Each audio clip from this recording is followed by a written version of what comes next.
The moment a child takes their first breath in the United States, they are quietly handed a bill. It's an invoice for a party they never attended, for promises made long before they were born. As of today, that bill is for over $100,000. This is not a metaphor. This is the mathematical reality of the U.S. national debt. This is the story of the inheritance, the story of how the most prosperous nation in history mortgaged its own future, and why your children and grandchildren will be the ones to pay the price.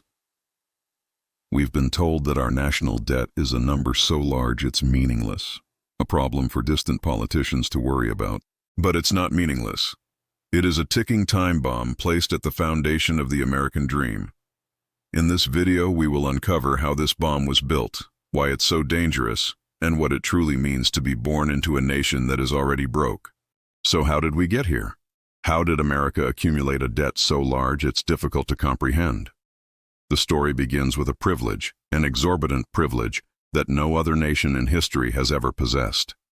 After World War II, the U.S. dollar became the world's reserve currency. This meant that global trade, especially in oil, was priced in dollars. Every country, whether friend or foe, needed to hold vast quantities of dollars to participate in the global economy.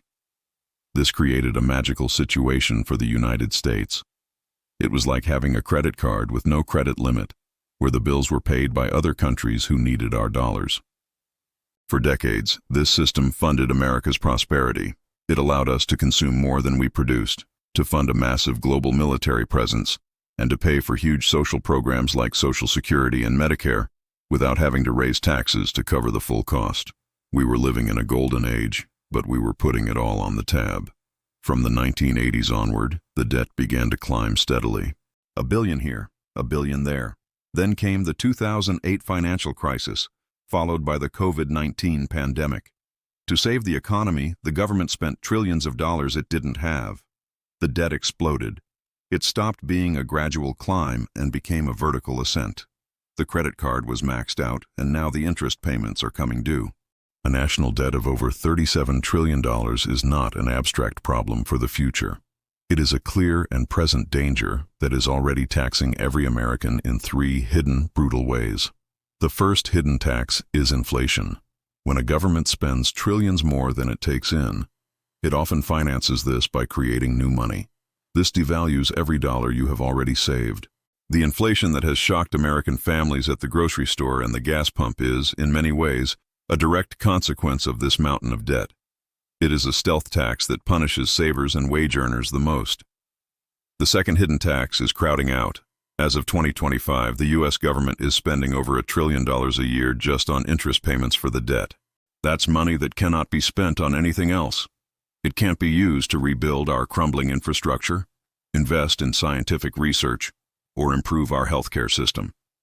Every dollar spent on interest for past consumption is a dollar stolen from future investment. The debt is literally eating our future. The third hidden tax is financial fragility. A nation this deeply in debt is incredibly vulnerable to a crisis of confidence. If the rest of the world, particularly our rivals like China, ever decides to stop buying our debt, U.S. interest rates would skyrocket overnight. It would trigger a financial crisis that would make 2008 look like a minor correction. Our entire economic stability now depends on the continued willingness of our creditors to fund our lifestyle. We have handed the keys to our economy to our geopolitical rivals. This brings us back to the child born today. What kind of economic world are they inheriting? It is a world fundamentally different from the one their grandparents grew up in. The American dream was built on a promise of ever-expanding prosperity. But a nation drowning in debt cannot grow at the same pace. The inheritance for the next generation is likely to be a future of slower economic growth, fewer opportunities, and a heavier tax burden. They will be forced to pay higher taxes throughout their lives, not for new services or investments, but simply to pay the interest on the money we already spent. The social contract is being reversed. For the first time in American history, we are on track to be the generation that leaves the next one worse off. The solutions are all painful.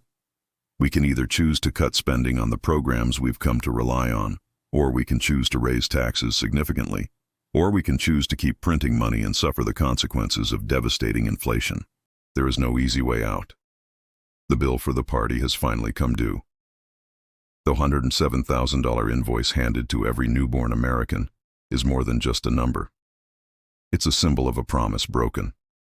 It represents a future where the wind is no longer at our backs, but in our faces. The greatest challenge for the next generation will not be to build new dreams, but simply to figure out how to pay for the old ones. This system feels permanent, but it is not. There is a point at which the debt becomes so large that the exorbitant privilege begins to crack.